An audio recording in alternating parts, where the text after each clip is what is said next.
2 mentor இருக்காங்க, Ashmita ma'am and Divya ma'am. Ashmita ma'am வந்து நிறைய வந்து ஹேண்டில் பண்ணிட்டு இருக்காங்க. ஆனால் அவங்க இங்கே வந்து உட்காந்துட்டு அதை சொல்லிக் கொடுக்கும் போது அவங்க எந்த இடத்துலையுமே காமிச்சதில்லை.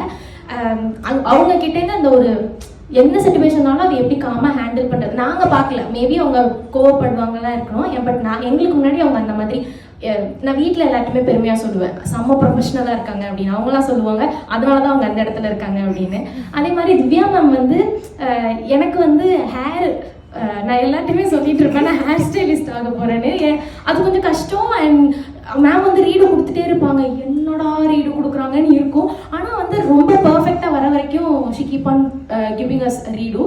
எனக்கு வந்து அவங்கள பார்த்ததுக்கப்புறம் சொல்லலாமான்னு தெரியல, அவங்க வந்து வயசுலேயும் ரொம்ப கம்மி இல்லை. ஆனால் அவங்க எந்த இடத்துல இருக்காங்க அந்த விதத்தில் வந்து நான் திவ்யா மேம் ரொம்பவே வந்து அட்மையர் பண்ணுவேன். அவங்க மாதிரி எனக்கும் ஹேர் ஸ்டைலிஸ்ட் ஆகணும்னு ரொம்ப ஆசையாக இருக்குது. ப்ராடக்ட்ஸ் பற்றின நாலேஜ் வந்து எனக்கு சுத்தமாக கிடையாது.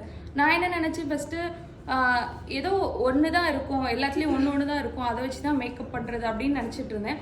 அதுக்கப்புறம் இங்கே டீச் பண்ணுறத பார்க்குறப்ப ஒரு டெக்னிக்ஸும் க்ரீம் பேஸில் இவ்வளோ இருக்குது, லிக்விட் பேஸில் இவ்வளோ இருக்குது அப்படின்னு நிறையா சொல்லிவிட்டு இவ்வளோ இருக்கா இதில் அப்படிங்கிறதெல்லாம் இங்கே வந்ததுக்கப்புறம் நான் கற்றுக்கிட்டேன். ரொம்ப ஹாப்பியாக இருந்துச்சு இங்கே வந்து இது கற்றுக்கிட்டது.